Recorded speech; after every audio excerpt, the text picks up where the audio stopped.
Dr. Thurman said, the ideal situation for a man or woman to die is to have family members praying with them as they cross over.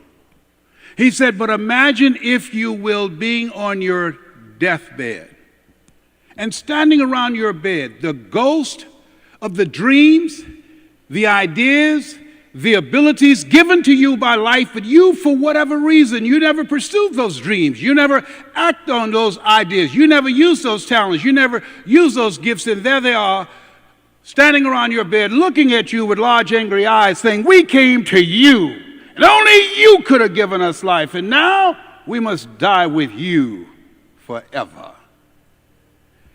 And the question is, if you died today, what dreams, what gifts, what talents, what abilities would die with you?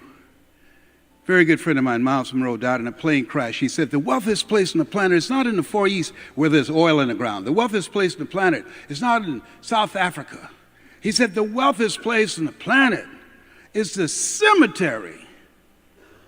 There you find books never written. There you find ideas never acted on. There you find leadership we never heard of. Maybe that's why one woman asked in a moment of anguish, what if you live your whole life only to discover that it was wrong?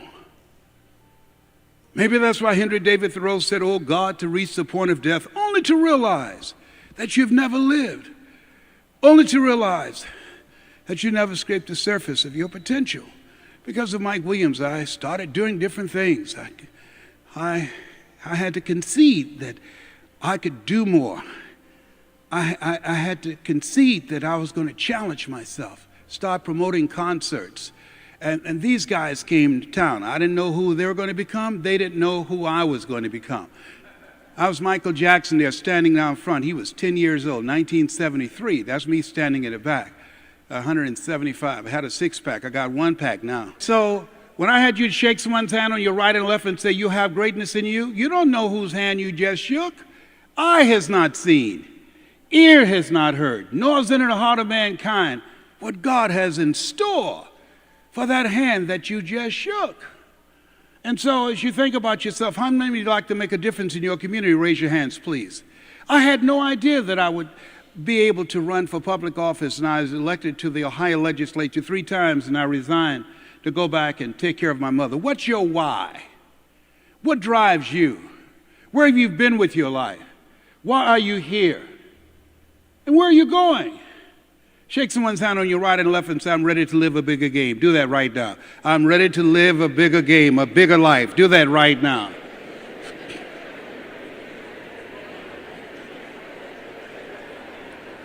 I was driving my mother in the area of North Miami Beach, and she saw this big, beautiful house, and I drove her down this street deliberately. And she said, if I lived in something like that, I feel like Mrs. Rockefeller. I said, you really like that? She said, yes. She didn't know I had already made plans to get it for her. I drove her back in the area again 6 weeks later, and she said, slow down, Leslie. I said, what is it, Mama? Look at that house. I said, you really like that house? She said, yes. I know the people there. Let me take you in. Would you like to see it? She said, yes. I drove up to the house. At that time, Mama was 78. I went around and opened the door. As we started walking toward the house, she stopped and said, Leslie? I said, yes, ma'am. Boy, you sure you know these people? I said, yes, ma'am, Mama, I do. And so we got to the door. I couldn't hold it anymore. I put the key in. I turned the key. I said, Mrs. Rockefeller, this is your home.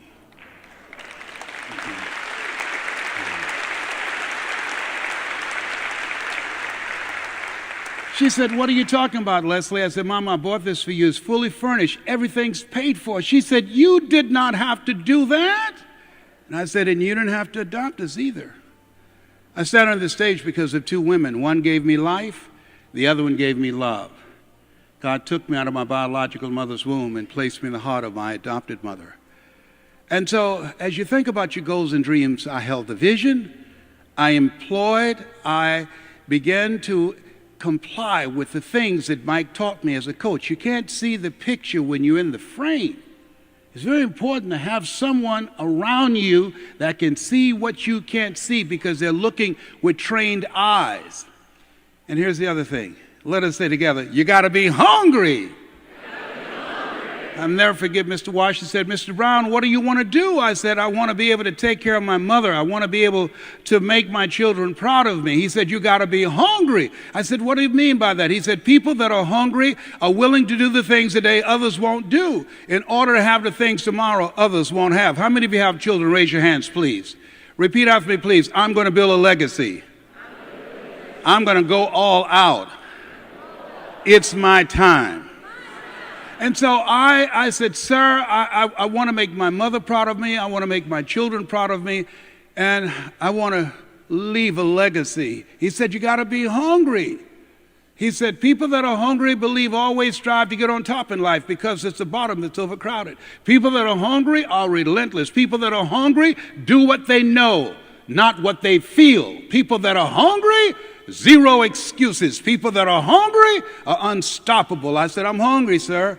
People always compare me with my brother and my sister who graduated from the University of Miami. It takes me longer to get things than most people, but once I got it, I got it. He said, good. So how do you plan to do that? I want to be a disc jockey. All right, here are my car keys. What do I need this for? Go to my car, 12 noon. There's a guy named Paul Harvey who comes on the radio. He's the greatest communicator in the world. He tells a story called The Rest of the Story. I want you to listen to him at 12 noon. You want to become successful? Watch the people that are doing what you want to do. He's a master. And I say that to you. Find people who are doing what it is you want to do. Develop a relationship because success leaves clues. And the other thing he told me, OQP, only quality people. Let go or be dragged. Let all the negative, toxic people in your life go. You earn within $2,000 to $3,000 of your closest friends. When I found that out, I got every broke person out of my life. He told me to do that. I did it. And then he said, okay, Mr. Brown, I want you to go to WMBM radio station and ask for Milton Butterball Smith. Tell him I told you to come. I went to WMBM. Hello, Mr. Butterball. How are you, sir? My name is Les Brown, sir. I'd like to become a disc jockey. He said, young man, you have any journalism? I said, no, sir, I don't. Have any experience in broadcasting? No, sir, I don't.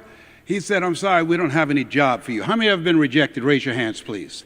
I was devastated with rejection. I went back and I said, Mr. Washington. They said, no. He said, don't take it personally. Most people are so negative, they have to say no 7 times before they say yes. He said, you got to be hungry. Go back again. I went back again. Hello, Mr. Butterball. How are you, sir? My name is Les Brown, sir. I'd like to be a disc jockey. He said, I know what your name is. Weren't you here yesterday? I said, yes, sir, I was. Didn't I tell you no yesterday? I said, yes, sir, you did. Then why are you back today? I said, well, sir, I don't know whether or not somebody died or someone got sick there. No one got sick or died. No one was laid off or fired. Now, don't you come back here again. I came back the next day, talking loud, looking happy, like I was singing for the first time. I said, hello, Mr. Butterball. How are you? He looked at me betrayed. He said, go get me some coffee. I said, yes, sir. My greatest book said, the greatest among you will be your servant. How many of you are serious about your goals? Raise your hands. Write this down. Provide more service than you get paid for. Provide more service than you get paid for. And I came in the industry, I just heard guys getting up regurgitating speeches they gave everywhere. I trained speakers how to speak extemporaneously from their heart and move an audience and transform them individually and collectively. So I became the errand boy for the disc jockeys. I'd go get their lunch and their dinner, and I'd stand in the control room watching them work their hands on the control board, knowing my time would come. Let us say together, I expect to win. On the weekends, I would wax the disc jockeys' cars and clean the cars. And they would come out to the parking lot and said, who did this? I said, I did, sir. How much you charge? Nothing, sir. Write this down. Give before you ask. I wanted them to see me as a resource, and I was giving before I asked for the opportunity. They said, look here, Diana Ross and the Supremes are coming to town. The Four Tops and the Temptations. Here are my car keys. I want you to pick them up and take them to the Fontainebleau Hotel on Miami Beach. I said, I will, sir. I was driving them all over Miami Beach in the disc jockeys' big lone Cadillacs. I didn't have any driver's license, but I was driving like I had some. And then one day, it was a Saturday afternoon, a disc jockey by the name of Rockin' Roger was drinking while he was on the air. Rockin' Roger got so drunk he could not complete the show. It was a Saturday afternoon, and I was the only one there, looking at him through the control room window.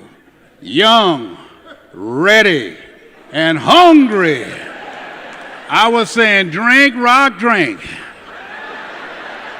Drink, Rock. I'd have gone get him some more if he'd asked me to.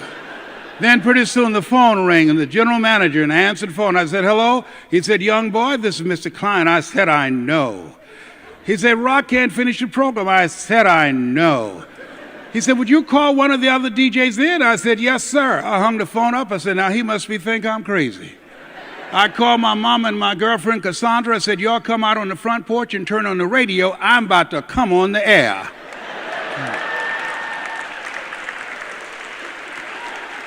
I waited for about 20 minutes, and I called him back and said, Mr. Klein, I can't find nobody. He said, young boy, you know how to work the controls? I said, yes, sir. He said, go in there and don't you say nothing here. I said, yes, sir. I couldn't wait to get old Rock out of the way. I put on a fast record. I said, look out, this is me, LB Triple P. Les Brown, your platter playing papa. There were none before me, and there will be none after me. Therefore, that makes me the one and only. Young and single and love to mingle, certified, bona fide, dubitably qualified to bring you satisfaction and a whole lot of action. Look out, baby, I'm your love man. I was hungry. I was hungry. Shake someone's hand on your right and left in front of you and behind you and say, you got to be hungry. Do that right now. Say, you got to be hungry.